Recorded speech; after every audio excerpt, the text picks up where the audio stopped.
SCHD was written off by a lot of investors over the last couple of years. People said that the dividends were dead. SCHD was underperforming. But here we are in 2026, and SCHD is beating the S&P 500 so far, and more importantly, the real question: is this a real comeback or just a temporary bounce? Today's video reveals what is happening, why SCHD is outperforming, and long-term SCHD focus, and who's about to benefit the most from this fund in 2026. Here we go. SCHD is up more than the broader market so far this year, and that's surprising considering how much it lagged in recent years. Here's a good example. If we look at the 5-year chart, SCHD at 59% total return against the S&P 500 at 79.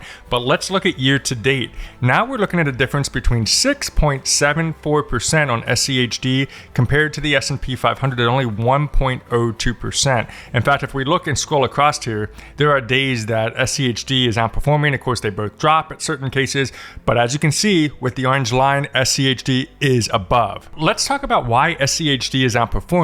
And I also have a stunning reveal to show you near the end of the video, so be sure to stick through. I promise that's going to be absolutely worth it. So the first real reason SCHD is outperforming is really market rotation. See, in early 2026, value stocks and dividend payers are beating the S&P 500 as investors rotate away from expensive growth in stocks toward cash flow rich dividend paying companies. There are a lot of geopolitical and domestic fears going on right now, and there are a lot of concerns around AI bubbles, tech bubbles, overvaluation of the market. In fact, market analysts are calling for most people to go toward dividend-paying stocks, value stocks, and away from growth and tech. So that'll be interesting as we go through the rest of 2026 to see how that performs. When you see these analysts talking about these items, it means good news for things like SCHD and other similar defensive and dividend-paying investments.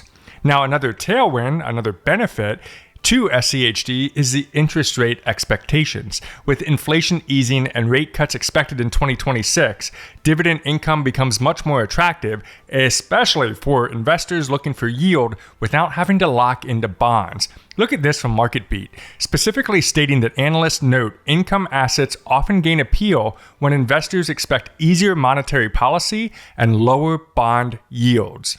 So with that, let's take a pause here. I want to ask you a question. Are you a big fan of dividends and income? And if so, what I want you to do, comment below. Let me know your favorite dividend funds. And if you own SCHD and you're willing to share, how many shares do you own? I'll share how many shares I have of SCHD near the end of today's video. But let's move on to the third reason, SCHD itself. Its 2025 rebalance refreshed pretty much the entire portfolio. It removed weaker holdings, it boosted dividend safety, it increased exposure to sectors like energy and defensive cash flowing companies, which are now performing well in this cycle that's upcoming. And did you know that SCHD actually rebalances yearly? This happens in March of every single year, so please make sure you keep your eye out to see how SCHD recharacterizes in this next year ahead. And we'll make sure we come back with a video on it, so make sure you subscribe. Let's look at SCHD versus our other two funds, QQQ and VOO and VTI.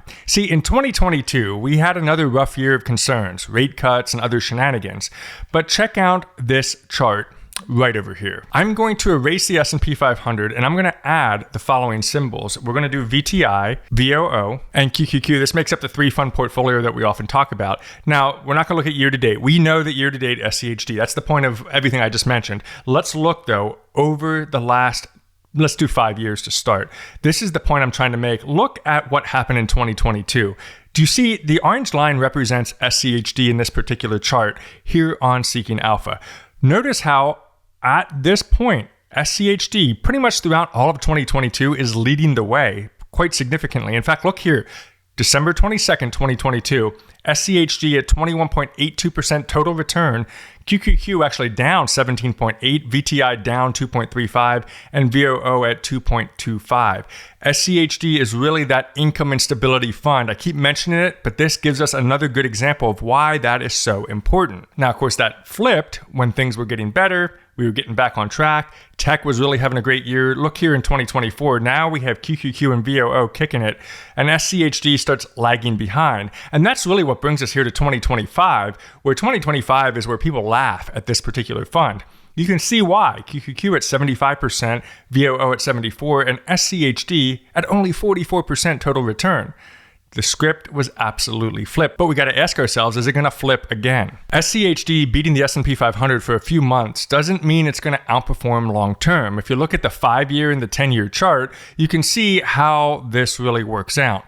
But this is not the best way to look at things. Gone are the days of looking at the past and hoping that the past repeats the future.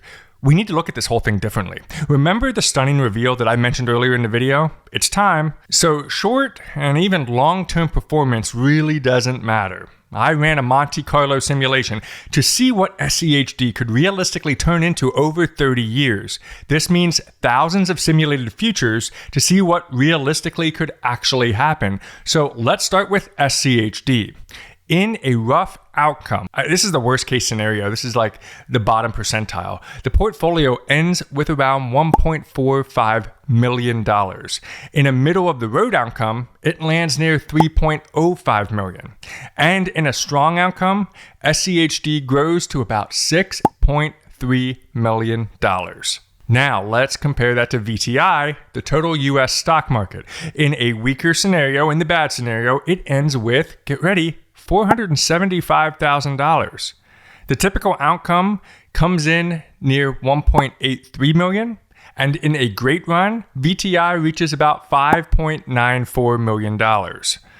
Higher upside than SCHD in some cases, but also more downside risk, as you can see on the chart. Now, let's look at QQQ. You know, the growth-heavy NASDAQ fund. In a bad outcome, QQQ ends around $139,000. In a normal outcome, it grows to about $1.15 million. But in a home run scenario where everything's great, like we've kind of experienced over the last couple of years, QQQ explodes to nearly $7.92 million. This right here is the example of the real trade-off. The triple Qs give you more massive upside, but the largest downside risk, SCHD, of course, that's giving you the strong, steady outcomes with less extreme swings. And then VTI sits right in the middle, balanced but not immune to volatility. The question isn't which ETF returns more. Oh, and I almost forgot. My total shares of SCHD, as of right now, 1,617 and counting. The real question is, which ride can you actually stay on when the markets get scary? Because the best portfolio isn't the one with the highest upside. It's the one that you won't panic sell at the worst possible time. You want me to keep tracking SCHD? Do you want to talk a little bit more about it? Show up and let me know in the comments below, and I'll make sure I stay dedicated to bringing you the latest on this fund and more. You can accomplish this all with the 3-fund portfolio. You should watch it next. Subscribe for more and keep building your Sharpe money.